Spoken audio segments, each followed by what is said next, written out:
welcome everyone. Today we have our another new episode, and this is our 301 episode.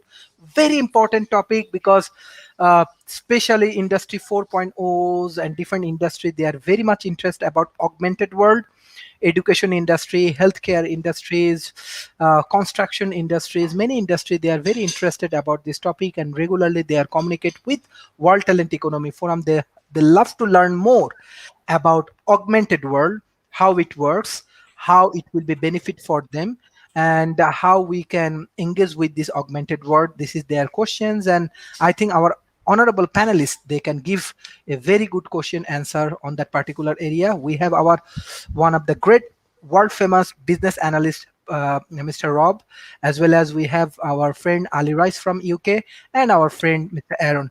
Hopefully we will get more interesting insight from this discussion. Mr. Rob, how do you want to analyze these augmented worlds, how it works, what will be the benefit for the industry? Well, using augmentation has actually some rather broad implications. In general, at least the way I'm going to approach this is augmenting humans. So the technology that's currently under development or in use that makes us more than we are from birth. And they have a number of aspects. You've got prosthetics that have ramifications, everything from replacing a limb to increasing your capabilities. So, for instance, one of the augmented areas that is increasing capability is experimentation with adding a sixth finger. It turns out, latest research showcases that our brains can add other appendages and deal with them much like the appendages that we grew up with, which suggests that we could build things that attach to our body, and those things could increase our productivity. One of the most proficient areas right now is augmented reality. That's where you augment a person's vision, and that ranges everywhere from an outfit that is currently bringing to market glasses that automatically adjust for how you want to view stuff. In other words, other than current glasses, which tend to have fixed focus, and you have to use reading glasses and driving glasses or whatever and change the glasses, these glasses would automatically change between use and automatically focus down and tight it as tightly as you needed them to be, or go long range and see as far as you need it to be supervision, if you will. Certainly limitations in terms of technology, but it would be augmentation. And then the other type of augmentation is providing information and vision, which is where you're looking at something and the technology tells you what you're looking at, gives the name to what you're looking at. So it could be a person, could be a threat, could be a place you might want to eat. The car companies have been looking at this pretty heavily recently and talking about putting that technology into the windshields. So for instance, if a child was running towards your car, you would see an alert on your windshield of an approaching threat. And the car, if it was autonomous, would automatically start reacting to the threat. Or if you were driving it yourself, you could better anticipate the threat and avoid hitting the child. That kind of runs the initial gamut of augmentation, but it really has to do with taking the human body and making it something better than it was at birth, or correcting a defect. Thank you. Madam Ali Rice, even for Mr. Aaron, I have a specific question, because this question always we get from our audience. Ali Rice, my question is that what is the difference between augmented reality and virtual reality? How it works, and if you can give us some clear idea. That's a good question. I would say augmented reality actually adapts to what's already there. So it enhances what's already there as opposed to virtual reality, which creates the whole thing.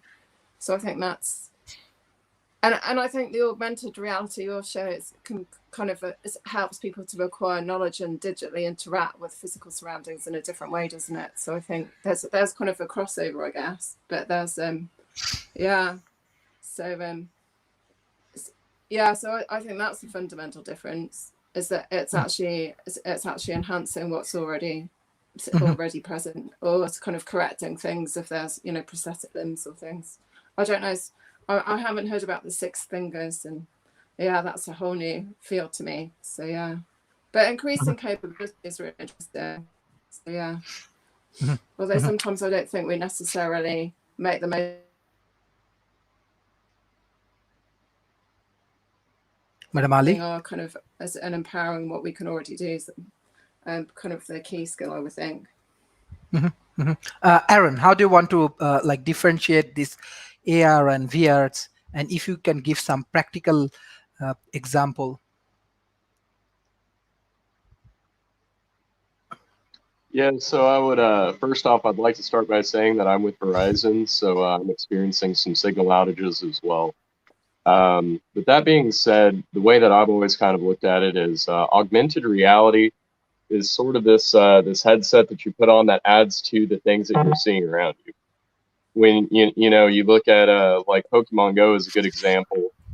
It puts one of the characters from the show or the games into the reality that you're seeing. It's sort of a mixed reality, as it were. Virtual reality is pretty much where you put on a headset and it takes you to a whole different world that has no real direct ties to what's actually around you. So virtual reality is entirely, theoretical. It's all, construct. It's all made. Whereas augmented reality just kind of builds off of the things existing around you. And honestly, in my opinion, augmented reality is far more interesting than virtual reality in terms of future applications. Augmentation just means to expand or to grow upon. Airplanes, cars expand our ability to move around, a lot faster than our biological legs, will carry us. Towards the future, you already have like wearables coming out, like those, lenses that Dr. Rob was, starting to touch on. There are a lot of smart glasses coming out now, a lot of wearable computers. Your cell phone in a way is kind of like a wearable computer. That combined with, smart technology is one form of augmentation. That could also be mixed one day with implantables. And even with gene editing and DNA computing, now that technology is not here yet, to be fair.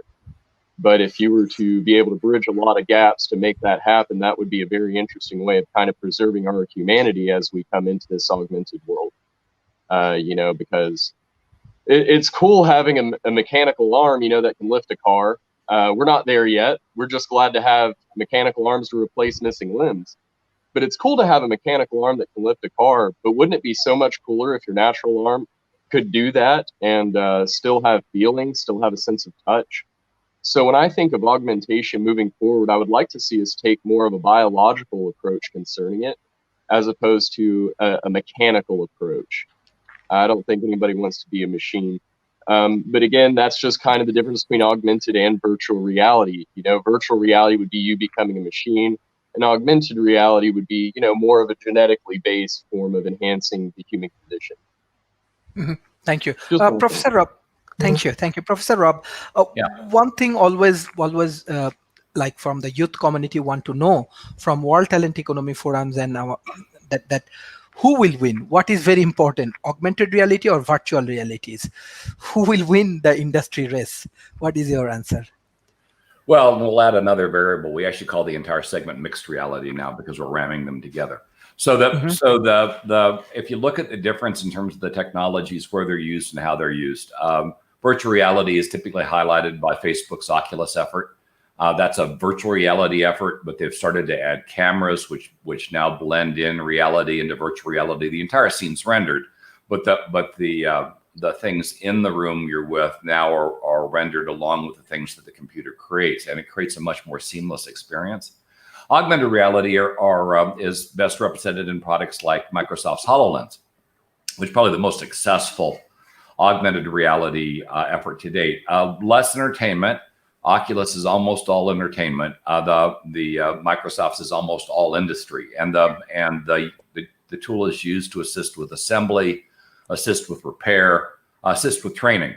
Now, that doesn't mean that virtual reality isn't also used for training. It's used for battlefield simulations and it's used for flight training. So one's used when you really want to put somebody in an experience and make them feel like they're there, even though they could be thousands of miles away or doing something else, like flying a plane, but you're not on a plane, you're on a simulator.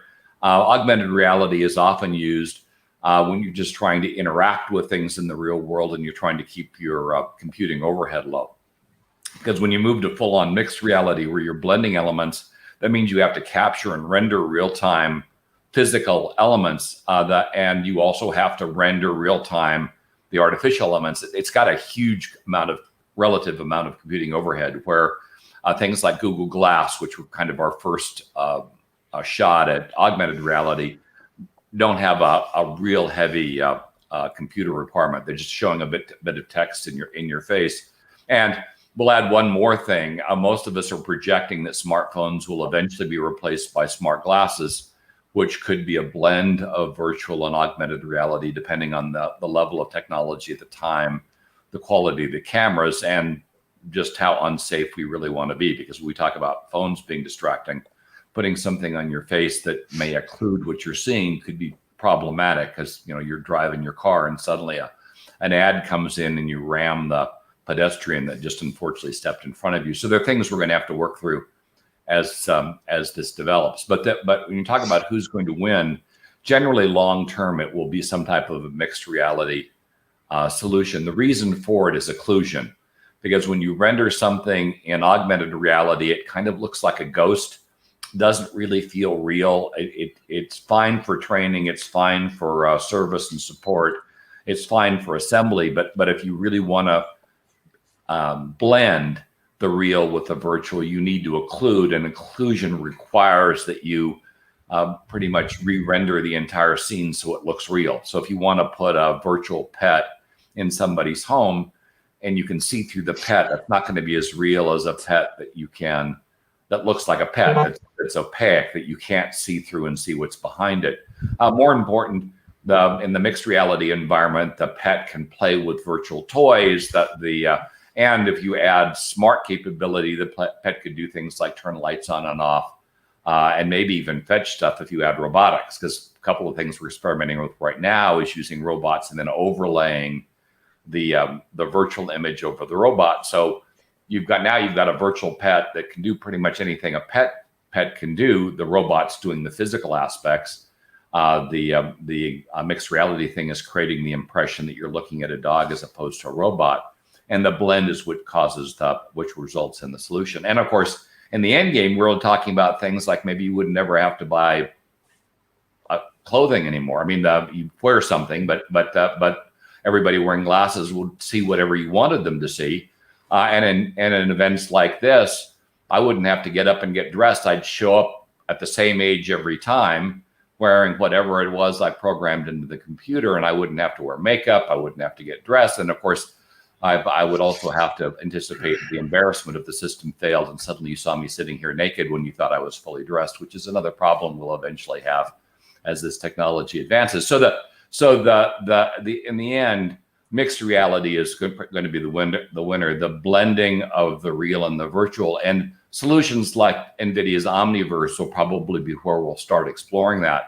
Because what that's requiring is the digitization of the existing world. In fact, it's going pretty far right now.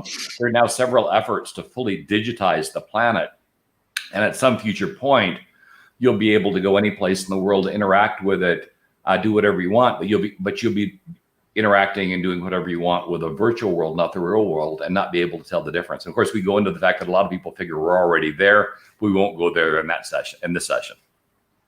Thank you. Ali Rice, how do you want to analyze this point that who will win? But Professor Rob bring very interesting points like mixed reality. Yes. Because I don't technically know anywhere near as much as Rob does. So, but I know that there's definitely applications for education, which is really interesting. Because I still think that this generation have been so stimulated by visuals that kind of making sure that they're engaged and inspired and actually looking forward to how they can innovate and be part of the new world requires that kind of augmentation of reality and the virtual reality. So I think that they think differently anyway. I know that my children have got a VR set as well. And I just think that experiential thing of life is something quite new in their generation that's quite weird for us and ours, but it's definitely kind of the way forward. So, but I still think so the applications to kind of inspiration and engagement is kind of quite interesting to me, really, in the education, because there's still there's still a level of disengagement in classrooms. I had meetings yesterday with the local secondary school, actually, so it's really interesting. And the way forward is to still kind of utilise, I would say, new technology to kind of bring that engagement in, because that's the way that they work in their own time. So, yeah. Because I don't know, does Google Earth, what does that count as? That virtual reality, or how does, because we've definitely utilised that in projects before, but I think panning into, so you can see the geography of the world is quite interesting for young people that haven't actually travelled. So I think the implications of new environments and kind of experiencing environments in other countries through augmented reality is quite cool, so that you can see other landscapes and biodiversity and things like that. So we it's have kind our of windows to the world that they otherwise wouldn't see. Thank you. We have our Professor David Smith with us. So Professor David Smith, we are discussing on the race in between virtual reality and augmented reality. And Mr. Rob actually bring very important point in the tables, that mixed reality. How and what is your observations regarding this analysis on virtual reality and augmented reality? Well, both of them have their own unique places, as I'm sure Rob said as well. But where you get some of the bigger bang is in the mixed reality as you get there. The first experience I had with this, and Rob, this is going to date me really well with you, is back about 35 years ago. And for both a very large oil company and a couple of government agencies, we built augmented caves. And what that was is we took video projectors around this outside of the big room, put rear projection screens around the room. And for example, with the oil company, we actually had the engineers walk into oil deposit images underground to be able to understand the nuances of where they wanted to drill, how much oil was really there, what the structures were. On the other side, with the government agencies, we were doing very advanced augmented simulations. Like I might want to put the interior of a house in this cave environment and actually have a team physically walk through the house to rehearse something they wanted to do, or fly through valleys between mountains to do it. So the concept of mixed reality, of augmented reality, of virtual reality actually goes back decades and decades. And what I find is very interesting today is when I look at the solo augmented reality, the solo virtual reality, is those are great opportunities for you to model, to go through, to use in training, other things like that. But where you get the biggest bang with augmented reality, virtual reality, is when you have it working as a group, where you have the group intelligence coming into play. And so as we think of those, we need to think of it spread across all the different areas. The one you brought up with the Microsoft HoloLenses is an interesting one, because it lets me do mixed reality better than like the Google one and some of the others. But that's my initial thoughts on it. It's something that is great to use. It lets you do better situational awareness. It lets you pull in augmented environments, which is a great training education tool. But you really get the game on it as it becomes more collaborative. And Rob, I love seeing you shake your head. Thank you. Mr. Aaron, how do you want to analyze this point? So, you know, what Rob said actually kind of blew my mind there a little bit, and got me off on a bit of a tangent. So imagine you're walking through, because we have the base graphics technology around right now to render lifelike scenes, and I mean incredibly lifelike, down to particles of sand, you know, billions of them. So imagine you're walking through a perfect desert and there's this vase sitting on a table, and you reach out and you go to pick up the vase and there's nothing there. But it all looks so incredibly real. And then all of a sudden, you know, this giant sandstorm blows in, and then boom, you're on the top of the Himalayas, you know, flying between mountain peaks, you know, with perfect, crisp, you know, definition. You know, this is the sort of not too far off future we're looking at. It's incredible to think in terms of mixed reality. Thank you for bringing that up, Rob. You know, because on the greater view, you know, what happens when we start to merge this with sort of social networking, and you have whole cities transformed into art, you know, where anybody wearing this headset sees, you know, almost like graffiti, but in 3 dimensions, you know, in front of them walking around in the cities. You know, there's opportunities for all sorts of incredible things, especially when you combine it with, you know, proposed systems such as, you know, Neuralink, you know, what some of their loftiest ambitions that they're realized. You know, you end up with a world where, honestly, it's incredible the sort of expression and closeness that this sort of stuff is able to bring. I mean, even now, as we sit in this chat room, there are technologies that would allow us to view this in a rather realistic way right now and hold virtual meetings, you know, where we're just all avatars of ourselves. And this is going to be incredible technology. I don't think you can invest in it enough. Similar to, you know, AI, you can't invest in it enough. As we, you know, you have things like, you know, Sycamore coming out, which is, if I'm not mistaken, a very, very, very incredibly powerful computer. I can't remember if it was quantum or a supercomputer. I can't remember what the big detail about that was. But Super. anyways, yeah, it's just very exciting to think of all this technology coming together and to think of the future opportunities that holds for us with mixed reality. Thank you. Mr. Rob, I think there are many points you can analyze, but how large will the virtual and augmented reality consumer market get? Because there are many startups, even in from Asia Pacific, they are trying to develop. But if you give the real business analysis, because you are world famous analyst on that tech industry. Well, so it's really that's not the right question. I mean, clearly, once it matures, the virtual reality market, if we call it a market, it's like anything else. When a market like this matures, it typically becomes part of something else, like part of the entertainment market or part of the military market or part. I mean, it's a technology, not necessarily a segment. But in the end, it's not a how much really. It's a when. And right now, the where much of the advancement is that's practical and generating money isn't on the entertainment side at all. It's on the industrial side. On the industrial side, you can afford to buy a $5,000 headset. On the industrial side, the $3,500 Microsoft HoloLens makes sense.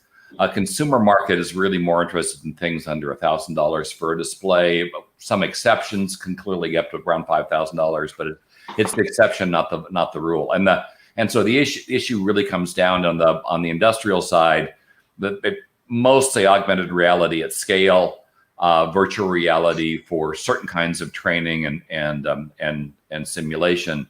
But eventually we'll get to the point where a lot of stuff gets fixed. And here's what's currently not fixed.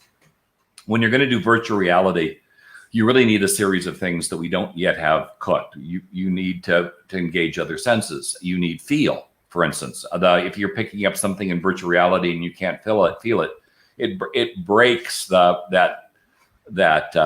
feeling that you're in a different reality. Virtual reality, when it matures, once you go into the session, it will feel just like you're in the real world, and you won't be able to determine one from the other. And so that's the end goal for virtual reality. Augmented reality is something very different, and we can do it now, and we can do it now very effectively. Primarily because what you're doing is you're adding information. You're not trying to recreate. Excuse me. You're not trying to recreate reality with a virtual experience, and so the requirements are far lower, both in terms of computing power and how much you have to interact and interface with the human body. So we're looking for the most part at the maturity of virtual reality next decade.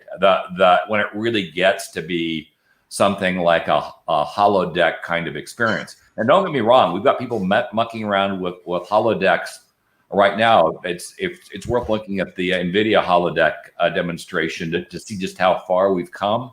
But we're still short of interfacing other senses. One of the hard ones to interface is smell. We're now working with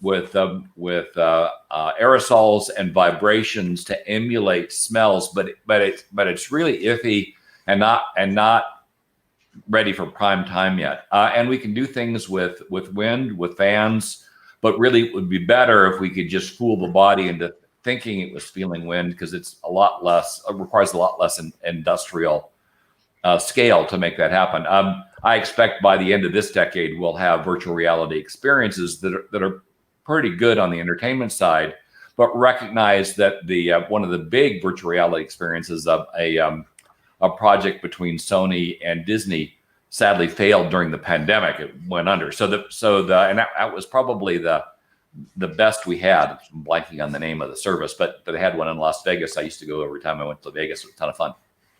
But in the end, we lacked the feel. We lacked those other elements that would make it feel like if you looked like you were sitting on an animal, it felt like you were sitting on an animal. If it looked like you were in a zoo, it smelled like you were in a zoo. If it looked like you were in a storm, it felt like you were in a storm.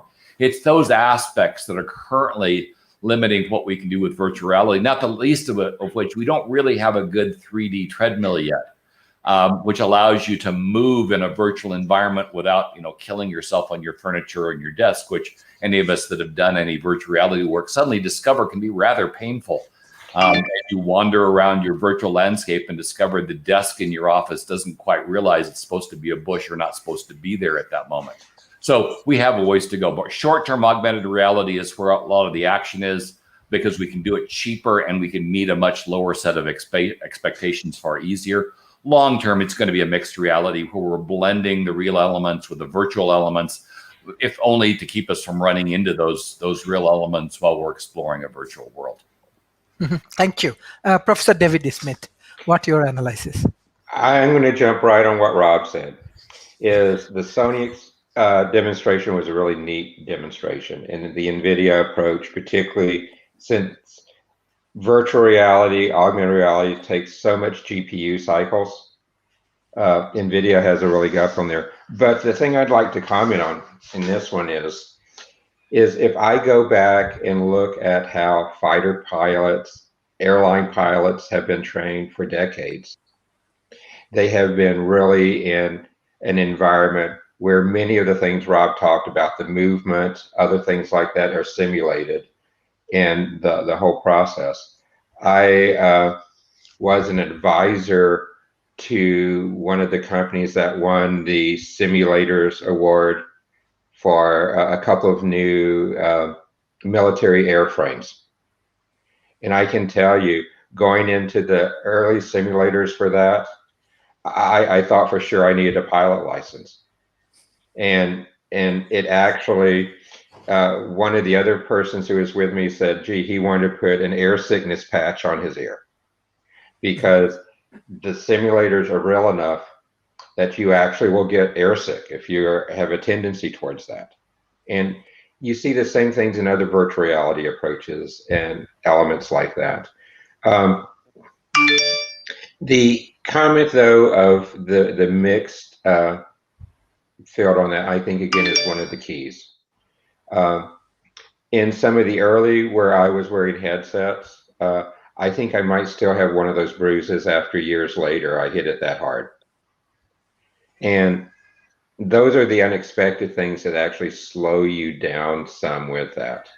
And the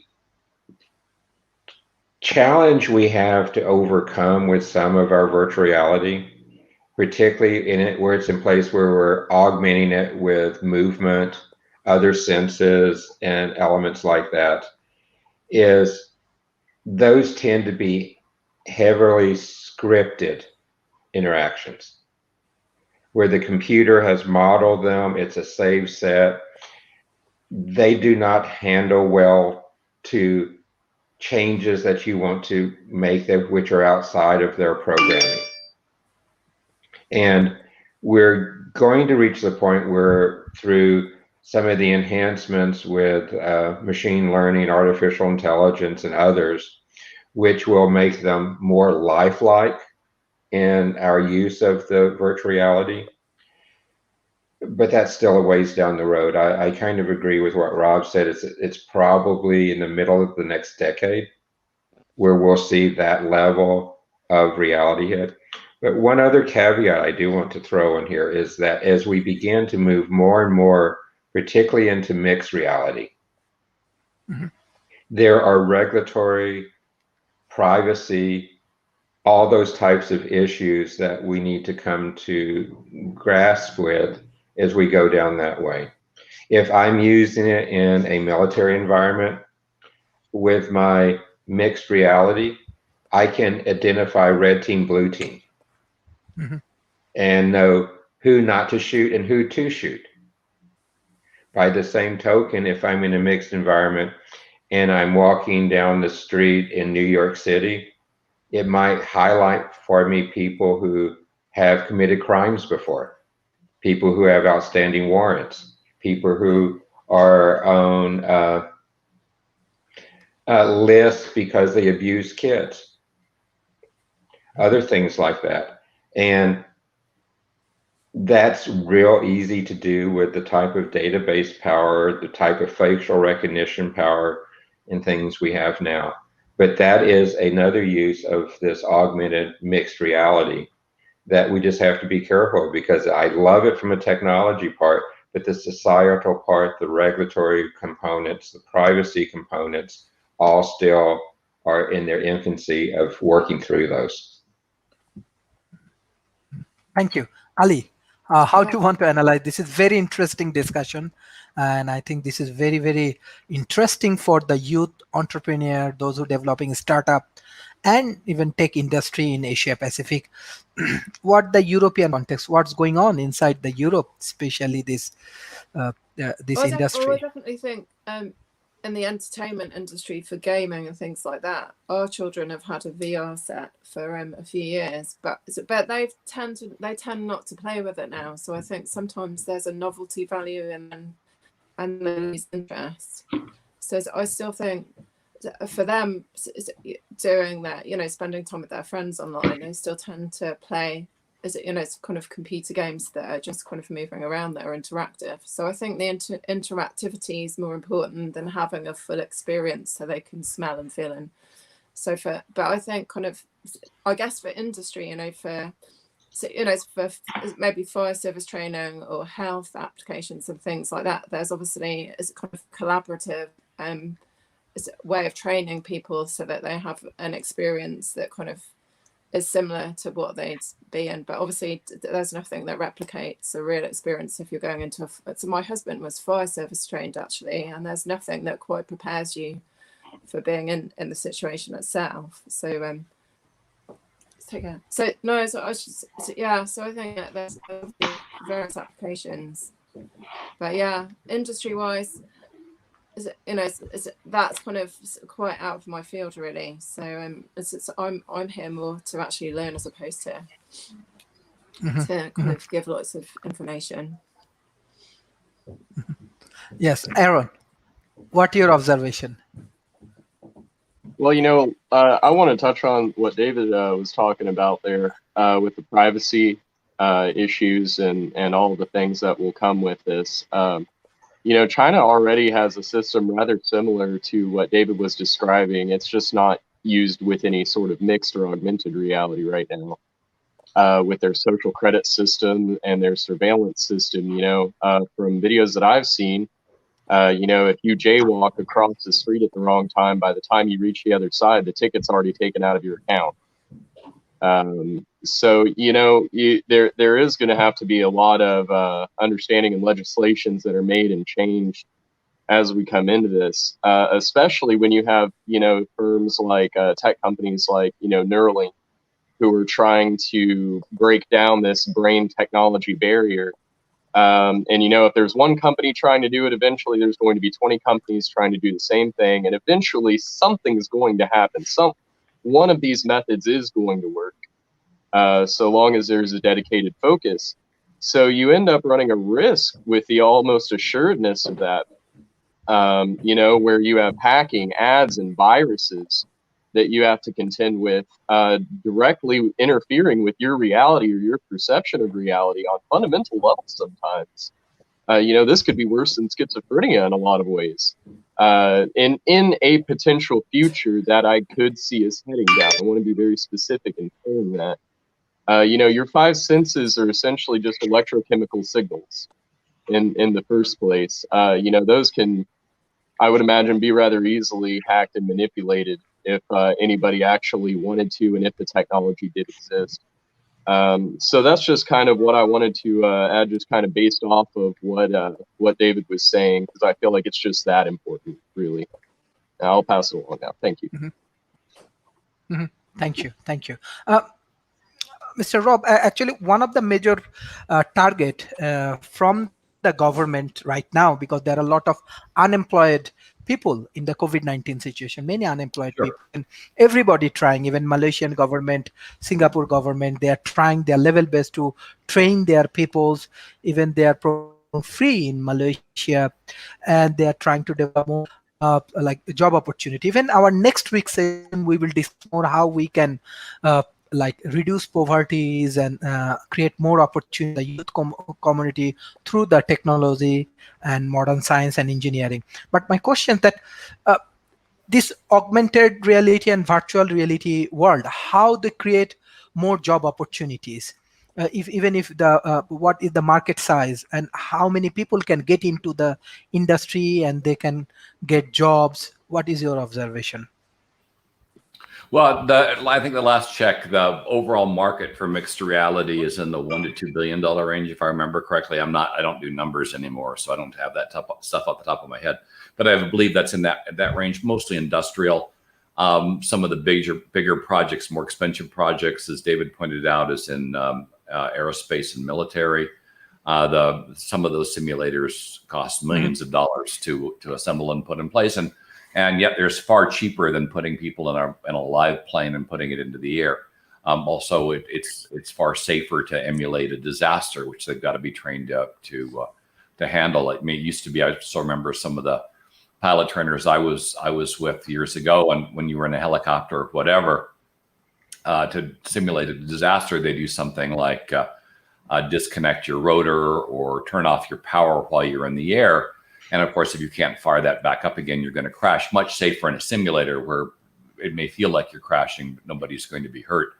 I still remember the story of the helicopter pilot who'd been a gyrocopter pilot, and the instructor told him to gyro in, and he turned off the engine, and the instructor damn near jumped out of the helicopter. So though he brought it in fine, because he'd used the gyrocopter, he knew how to do it. But it's those kinds of scary things you want to avoid. And so the market for the most part right now is in the industrial side. We've got people like Facebook throwing millions of dollars into the consumer side. But as I mentioned earlier, we haven't really crossed over the point where we've got the experience the consumer wants and the technology that's available at the price they want to pay. Overlapping, and so it's still in the consumer side, it's still mostly a technology that's trying to find its market. Even in the professional gaming space, you don't see much virtual reality. Folks are playing on traditional screens with traditional hardware. So it's just, we're waiting for those moments to cause a big difference. Now, the one thing the pandemic did do is drove us all into products like this one, like Zoom, like Teams, and that area.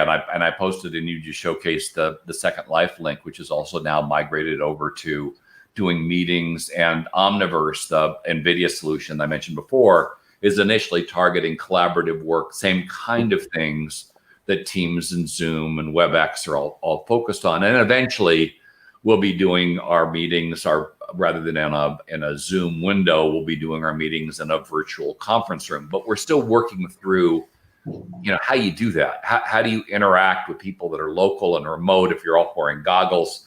How do you do side conversations? How do you feel like you're there and not in some kind of screwy construct? Now, if we have more pandemic events, which are likely, it's going to force us to throw more technology at this. I mean, Cisco alone has, thanks to the pandemic, I think quadrupled their investment in WebEx. I think their current count is something like $600 different modifications to that product just since the pandemic. And none of these things were doing much of anything before the pandemic hit.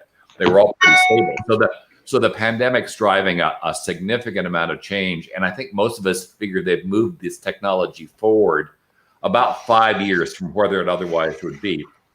And a couple of us argue maybe closer to 10 years. But if we do get more pandemic events, that will cause additional acceleration, because if it comes across to people that you're not going to be meeting in person anymore, then making this stuff truly work is going to continue to be important, and it'll continue to attract R&D dollars, and we'll get these advancements far earlier than otherwise. But this is not a market that I would be too excited about going in yet if I'm in an emerging economy, only because the entry cost is pretty high. The market isn't yet fully defined outside of the industrial areas that are pretty well saturated at the moment. And the kinds of things that you're going to want to do eventually are the animation jobs, the creation jobs, the folks that are creating these virtual worlds. But those jobs won't pay a lot until we get the audience up to the point where they're consuming that content. The virtual reality games, not doing that great. And so the end result is you don't want to throw a lot of money at this until the market gets to the point where it goes broad market outside of focused areas. And here, if you need virtual reality solutions in aeronautics and in military, existing solutions already are in place by companies that have economies of scale. And so it's very difficult then to penetrate, other than maybe serving your own industry. So this is not an area I would put on a short list of things I'd want to invest in. Other areas like industrial farming, robotics in and of themselves have a much shorter term window for profitability, because those markets are already reaching a much higher maturity point and have many of the same demand elements in terms of trying to get people out of areas that are unsafe, again, predominantly because of the pandemic. Mhm. Thank you, Professor David Smith. I have some questions to you, because I love to learn more about environment of the university, modern university. When you are deputy dean for one of the famous university, how you nurture different technology in your lab or different kind of startup in your education system, because we are connected with hundreds of different university from the developing nations. Even we are working with the many top level, like the vice chancellor and pro vice chancellor level, and they have the questions, even though they are regularly move in the developed nations, doing lot of conference and other things. But how we can develop a modern ecosystem which will help our students to get involved with more technology like this augmented reality and virtual reality, and it will help them to create more employment. No, it will. Let me answer your question in 3 parts. And let me start out actually prior to higher education. One of the places you're going to see a whole lot of augmented virtual reality is going to be going in the education space prior to university. The display types for that are a mass market type display. So it doesn't have the sophistication that you would need for aerospace, for the military, for petroleum companies or others like that. Because you're using mass market type of display mechanisms, that is one of the easier places to get into in developing content for virtual augmented reality. In the K through 12 space, that is one of the easier entry points if you want to do it. The second question you asked is really now moving to higher ed. And I'm going to ignore the education part of higher ed, but get more into the science part, the research part of higher ed. That is where a lot of the advances are going to have to be worked through in this. But one of the tenets I've seen in universities and in large government agencies such as NASA and others is when you're working with universities, you have to work with also the private sector at the same time in these. The advances it's going to take to do this, you're going to have to interface between them. If I go into some of the high performance computing centers, where a lot of work is being done in AR, VR, and the amount of compute power that's needed to do anything in high resolution, anything that approaches a lifelike interaction today, it's going to have to be done in its partnerships. It's not something that I, as most professors, can do in my lab. Mhm. You're going to have to go ahead and link to and pull in more specialized resources. So as we talk about in many of these different, that type of partnership between academia, that type of partnership with the commercial sector, and particularly in some countries because of the high performance computing requirements for this, many of them it will be partnerships with the government as well that have to come into play for the more advanced places where academic research likes to focus on in areas like this. So to me, with universities in developing countries, or even in developed countries, the ability to work with others outside your institution is really key. One of the statistics that I haven't updated in several years, though, but last time I looked at it, if you looked at the people who won Nobel Prizes in science and technology, as opposed to literature and things like that, in science and technology, they have usually been awarded to multiple people who are at multiple institutions. So that is, even in things like the Nobel Prize winners, the ability to collaborate and work outside your own lab, to work with people in other labs, to simultaneously work and solve hard problems, and making virtual reality and augmented reality work in a mixed reality world is still one of those very hard problems. Thank you. Ali Rice. Yeah. Yes, if you discuss some points about how startup can engage more with this virtual reality and augmented realities, even if like Asia Pacific's different startup, they want to collaborate with Europe. If you Well, so like, I how think they one can of do the key this. things that they could do if they're entrepreneurial is kind of connect and find mentors that are already doing what they're looking to do, so that they make a connection and kind of have some guidance of which way to go, and be creative about how they can apply parts of what's happening. Because I just think you need to make some steps forward, and one of the things that these connections have done is made kind of global access possible. So I think the thing is that you obviously need to kind of action locally, but you've got a global reach. So I think reaching out to people that are doing what you're already doing, what they're planning to do, is one of the things that you can do now, because the connection's there. But as you know, it's quite an individual journey. But the Entrepreneurs Network for Genius U is quite a good place to start. So I think kind of finding connections and having the strength of the networks a really good platform to start with, first of all. Aaron, what your views? Especially you are representing youth communities and you have a lot of innovations. So how actually the youth community think about this augmented world?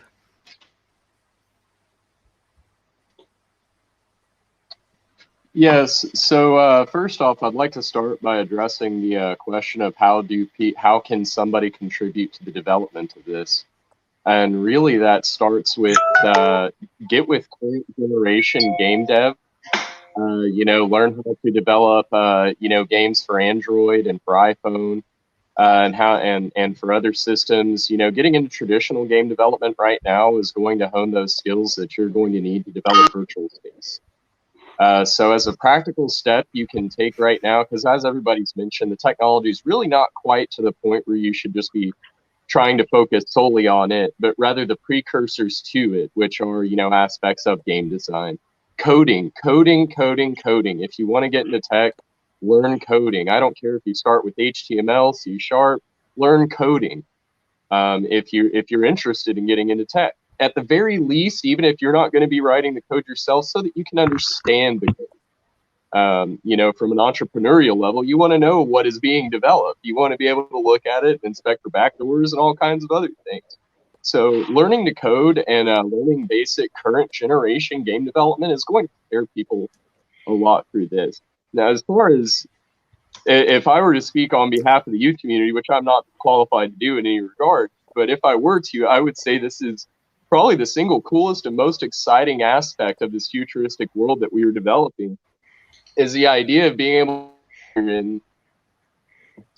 to meet each other in, you know, online social spaces and augmented social spaces, to be able to create art, or even on the scientific level, as was mentioned, you know, being able to collaborate in real time with labs, you know, on the other side of the world, and have their eyes looking at the same thing you're looking at.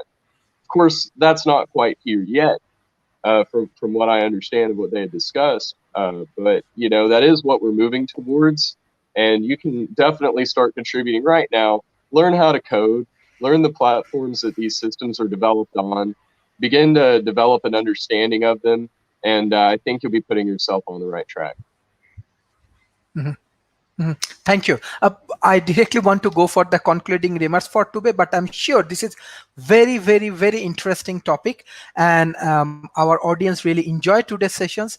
And there are a lot of information, lot of content. Actually, our speakers shared today, Professor Rob and Professor David, they share a lot of content with our audience. So hopefully it will be very, very helpful for us. Actually, World Talent Economy Forum, we are also working with governments, universities, as well as corporations, and we are want to develop a better ecosystem, and by which hopefully we can help a lot of youth communities, a lot of young entrepreneurs, and definitely we want to focus on modern science, modern engineering, and modern technology. Definitely augmented reality has very good future. So I request all of our viewers, if you have any kind of questions or any kind of mentorship you need, I'm sure our speakers definitely they will help you, and we have many famous speakers from around the world. So anything you need, you can communicate with us. Hopefully we can work together. So I directly want to go for the concluding remarks. First, I want to start with Professor David Smith, then Professor Rob, then Madam Ali, and finally Mr. Aaron. Professor David Smith, what's your concluding remarks? Well, Sharif, thank you so much for asking me to be part of this today. It's an area that I'm really fascinated and enjoy. I was fortunate to be part of one of the first international remote telesurgeries back probably almost 30 years ago, where from Maryland in the United States to Singapore, we had to take 4 dedicated T3 lines for the data and the video and the sensors that was needed to do that. I cannot begin to tell you how expensive that was to do. Today, we have the infrastructure updated to where we can do things like that more on a regular basis. So their ability to become creative, the ability to become an entrepreneur in this space has gotten dramatically easier. As I go into high resolution, there's still a huge gap between what I can do on an Android phone, an iPhone in this space versus what I want to do in an AR cave or some of the other very high res simulation. There's still that big gap between them. And I think we're going to get there. My recommendation is this is one you need to keep on your radar screen in the industries you're involved in. If I'm in manufacturing, you're going to see it hit manufacturing more. If I'm really beginning in education, very heavily in education. Healthcare, we're going to see more and more of this in healthcare. And in healthcare, the mixed reality is going to be one of the big benefits to it. You know, I would have loved to see some of my surgeons back when I broke my back years ago be able to use a mixed reality and be able to go and do part of that with the fusing of the X-ray images, of using some of the other technologies we have today to guide what they were trying to do inside my body in situ with me, as opposed to having to open me up as much as they did and explore inside of me as much as they did. We're going to see applications like that coming in more and more as we move forward. One of the areas where there's some intense interest for this is in the area of tourism. And I can begin to see that coming up as well too. Last week, I spent part of the week down at the tip of the Texas coast at a beach at South Padre Island. One day it rained some. It'd been great to be able to use this to entertain some of the people with us when it was just too much to go out on the beach. And most of the other activities were outside. But you're seeing that there's a lot of very interesting use of AR, VR in early stage pitch competitions now, with early entrepreneurs beginning to take and trying to fuse all of this together. Last point on this is the fine marks. We focus primarily on the visual part of AR, VR. The mechanical part of AR, VR, like the flight simulators, the smell, the sense of wind, other things like that are going to be important. But also, one of the largest markets we're going to have in the future is the Internet of Things market. And Internet of Things beginning to be combined with AR, VR, and mixed reality is going to be a huge payoff as we begin to put the pieces together and use it. And again, you've heard me talk about a system of systems. The real thing that will push AR, VR, mixed reality over into mass markets is all these systems combining and working together as a combined system of systems. And these particular technologies are great examples of how we're going to have to do that.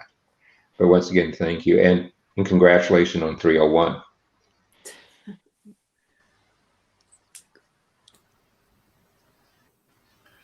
Okay, I guess I'm going next. Thank you, Professor. Thank you for joining. Yes. Right. Yes, so we had a question earlier about where I might invest if I was looking at investing in the segment. And I'd say right now, probably would have been a different answer last year, but right now I'd invest in digital twins. The reason is that's showing a sudden spike in interest. And a digital twin is when you create a digital representation of something that you want to model. And where digital twins is being applied right now is in manufacturing sites and industrial settings, so that you can do simulations against those settings. For instance, if you want to do an expansion, if you want to optimize a line, if you want to optimize an internal supply chain, move materials around the various lines more effectively, you can do that with digital twins, and you don't have to do your tests in a live operating manufacturing site or industrial site. You can also do things with digital twins like build a building virtually before you ever build it physically. NVIDIA just built its latest building, Voyager, that way, using a supercomputer to do the calculations. And by the way, the one core element that you need if you're going to play in this area is math. You need strong math skills. The physics of connecting the objects and having them act naturally is heavy math. And so if you want to play here, you better be strong in math. If you're not strong in math, this is not a place for you to play. Outside of perhaps animation and art, some of the artists don't necessarily have to be mathematically competent. They have to have a good eye, and we're still drawing a lot of this stuff physically, but that's changing. So math is your primary place to play, and digital twins has the most short-term opportunity as a market that's not yet even close to saturated, seeing a significant amount of growth, because these simulations are saving people hundreds of thousands, if not millions of dollars in avoidable mistakes by doing all the testing in the virtual with a digital twin, as opposed to doing the testing or having the experience with the physical building vehicle or product. So That's where I'd look. It's an amazing area. If you have a chance to try some of the new headsets, the new Oculus 2 is pretty amazing. The industrial stuff is though far better. If you ever get a chance to try some of the industrial headsets in the $5,000 range, they're just a jump above, and it's like looking through windows into worlds you can only imagine. So it's a wonderful area, but the biggest promise, short-term digital twins. Thank you. Madam Ali, what's your concluding remarks for today? Okay, for me, I actually think that we should still focus on the wonder of the real world, and I think there's applications for serious games to show what we'll do if we continue to go on the same trajectory as we are with using kind of petrochemicals and fossil fuels and things like that. So I think there's still, for education, definitely, I think it's a great way to engage this generation and make them innovative, so they think for themselves, and that it encourages critical thinking and things like that.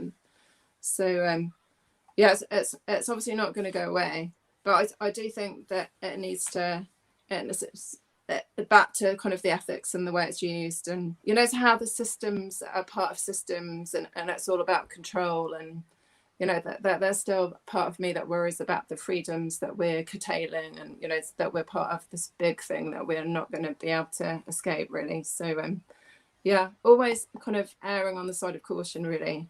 But I think creativity, creatively, we're all kind of creating the future, whether we realize it or not. So we need to be conscious of what we do and how we do it. So that's my final conclusion. Thank you. Aaron, what's your conclusion today? So, I understand there's a lot of rightful paranoia and fear about this, and there ought to be. And the way that we prevent that is for you to be the change and to be the creator of this stuff. Learn the math. If you're strong in math, go for the math. Like Rob said, this is so incredibly math intensive, but learn to code. Learn Java and Python, basic game coding, learn different coding systems and how to apply them so that you can have the skills necessary to go out and to create positive examples of these augmented realities, virtual realities, and mixed realities. Also, I mean, even if your contribution is just in graphics processing, if you're incredible at engineering and incredible at mathematics, go into chip manufacturing, go into anything related to this field exists now as the part itself. We're not quite to the complete summation of the parts, but we have access to all the basic parts of it here now to develop upon. So it's been caution kind of to think more in terms of the now. Because this isn't quite something to go all head in yet, but definitely invest in each of these individual pieces. Learn how to code and be a creator, because ultimately it's the creators that in the creative minds that make things good. It's aside from more than just practicality, it is creative, and that's something strikingly human about us, is that creative aspect overcoming the more rigid mechanical nature of us. So be the change, be the creator, learn to code, learn the math, and contribute to creating this. If it interests you, that is how you go about doing it. Thank you everyone for joining today's session. This session is really helpful for our audience, and I request all of our audience share our content as much as possible with your government, with your corporation, with your academy. I'm sure this discussion will be very helpful for us, especially for the youth community, and they can understand what's going on inside the industry, even in academia. So thank you everyone for joining today's session. Professor Rob, Ali Rice, and Aaron, thank you everyone. It's really great session, really helpful for our youth community. Thank you, bye-bye, and take care. Thank you, take care.